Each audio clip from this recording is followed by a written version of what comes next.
Assalamualaikum warahmatullahi wabarakatuh. Yang terhormat Bapak Dr. Asep Miftahudin, selaku dosen mata kuliah pengantar administrasi bisnis. Pertama-tama, izinkan saya untuk memperkenalkan kelompok kami, yaitu kelompok 5, yang beranggotakan Fadlin Aksan, Zahratul Istiqomah, Azlia Ramadhani, dan Yolanda Adriani. Pada pertemuan kali ini, kami akan mempresentasikan tentang bentuk-bentuk organisasi bisnis perusahaan. Untuk menghemat waktu, langsung saja kita masuk ke materi yang pertama. Bentuk organisasi bisnis yaitu ada dua, ada yang berstatus badan hukum dan tidak berstatus badan hukum. Yang berstatus badan hukum yaitu perseroan terbatas, koperasi, dan yayasan. Yang tidak berstatus badan hukum ada perusahaan perseorangan, persekutuan firma, persekutuan komanditer. Yang pertama adalah perseroan terbatas.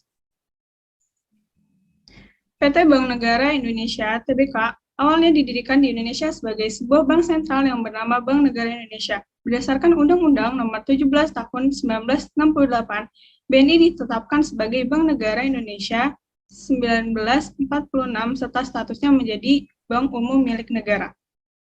Bersumber pada PP Nomor 19 Tahun 1992 pada 29 April 1992 dilakukan adaptasi bentuk hukum BNI menjadi sebuah perusahaan perseorangan terbatas, serta dinyatakan di dalam Akta Nomor 131 pada 31 Juli 1992 yang telah dibuat di hadapan Muhani Salim, SH. Dan BNI, Bank Negara Indonesia, termasuk ke dalam perseroan terbatas yang terbuka dikarenakan saham yang diperjualbelikan secara terbuka hingga pada saat ini 60% saham BNI dimiliki oleh pemerintah Republik Indonesia serta 40% sisanya dimiliki oleh masyarakat baik perorangan, institusi domestik atau masyarakat asing.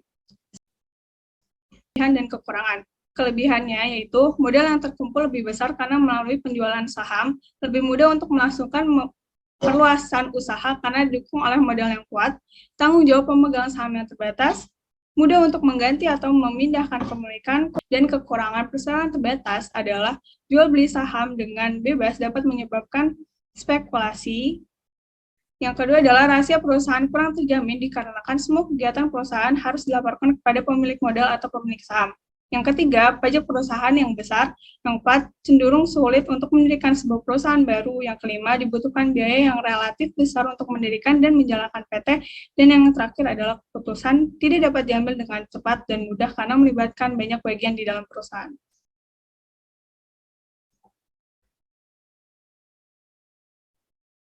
Ada koperasi.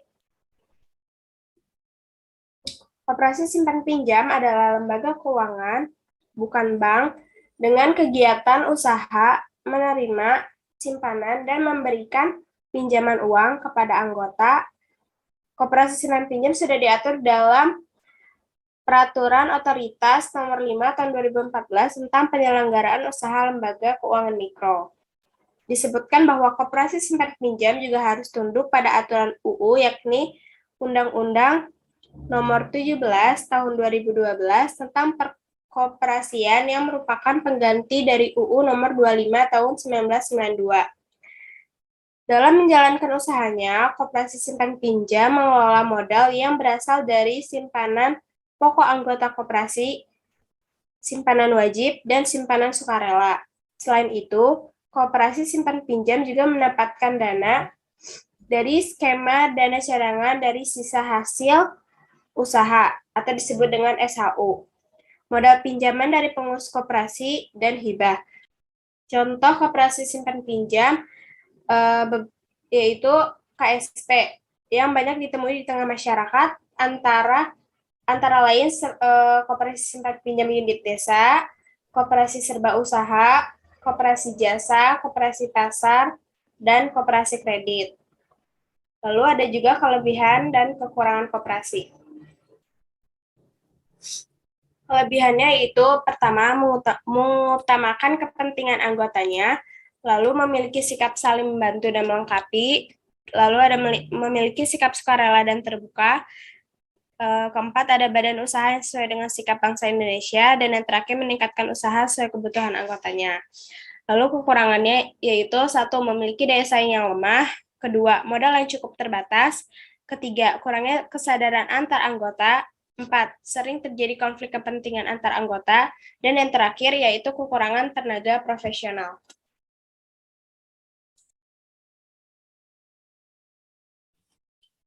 Yang ketiga, yayasan.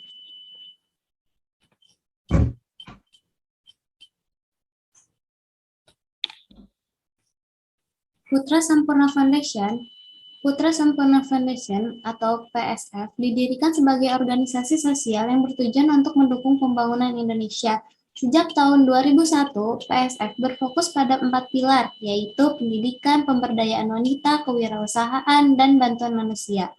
Seiring waktu, kami menyadari pentingnya peran pendidikan dalam bentuk karakter generasi mendatang.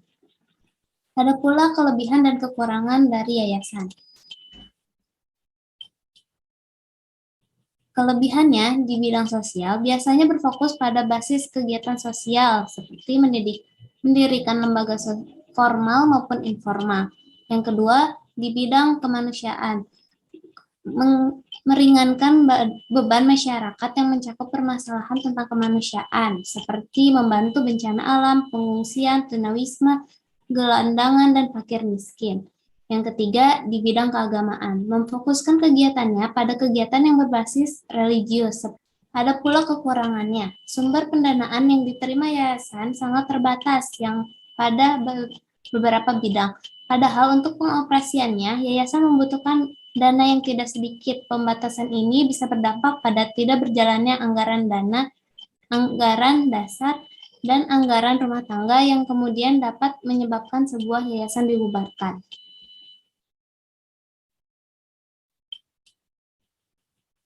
Perusahaan perseorangan.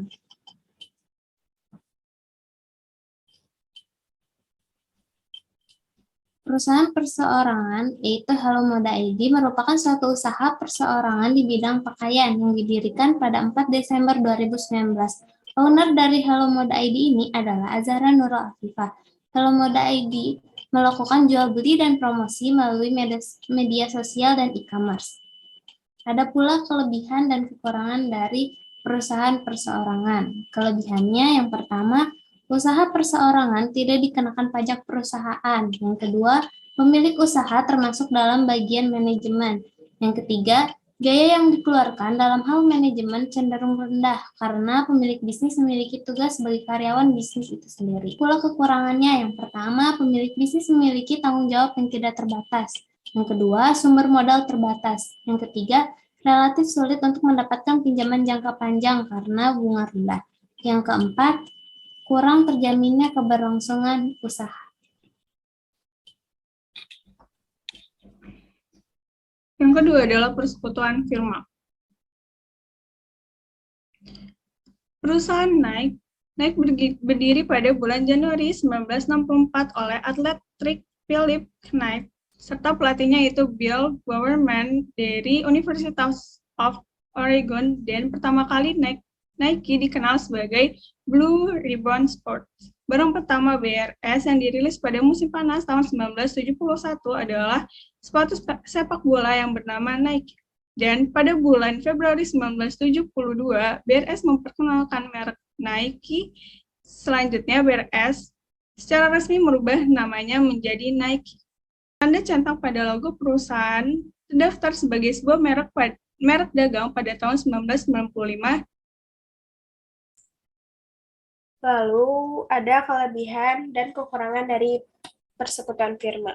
Kelebihannya itu pertama, struktur manajemen lebih profesional dikarenakan adanya pemecahan tugas yang jelas dalam tiap struktur organisasinya.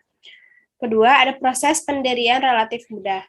Ketiga, ketua yang dipilih di dalam perusahaan firma berdasarkan pada kemampuan serta keahliannya masing-masing. Lalu ada juga kekurangannya. Yang pertama, arahan dipegang oleh banyak orang yang memungkinkan munculnya perselisihan antar anggota. Lalu ada tanggung jawab seluruh anggotanya atau mitra tidak hanya sebatas modal saja, tetapi pada harta pribadi yang dimiliki pada saat perusahaan firma mengalami gulung tikar. Maka KKM pribadi dapat disita. Dan yang terakhir, tidak ada pembatas antara hak milik pribadi dengan hak milik perusahaan. Selanjutnya ada persekutuan komanditer.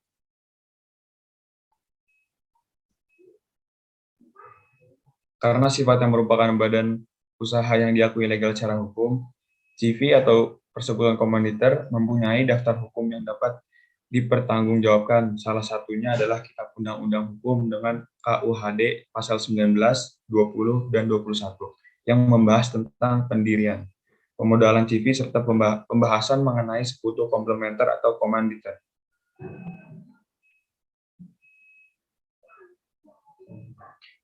Lalu ada kelebihan dan kekurangannya. Yang pertama, kelebihan.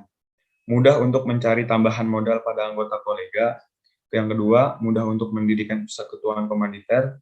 Yang ketiga, modal yang terkumpul jumlahnya lebih besar dibandingkan perusahaan perseorangan. Lalu ada kekurangannya. Yang pertama, karena tanggung jawab yang tidak terbatas pada firma yang aktif dapat menyebabkan kekayaan pribadi ikut tersita jika perusahaan tersebut bangkrut atau pailit. Yang kedua, kesinambungan usaha sewaktu-waktu dapat terhambat. Yang ketiga, sulit untuk menarik kembali modal yang sudah disetorkan. Jadi kesimpulannya, bentuk-bentuk perusahaan dibagi menjadi dua, yaitu perusahaan berbadan hukum yang di mana mempunyai kekayaan sendiri dan terpisah dari kekayaan pribadinya. Contohnya, perseroan terbatas, koperasi, dan yayasan. Sedangkan perusahaan tidak berbadan hukum, kekayaan usaha dan kekayaan pribadinya bersatu. Contohnya, perusahaan perseorangan, persekutuan firma, dan persekutuan komanditer. Dari kedua bentuk perusahaan tersebut memiliki kelebihan dan kekurangannya masing-masing.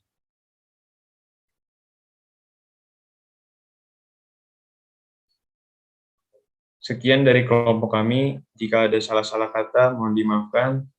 Wassalamualaikum warahmatullahi wabarakatuh.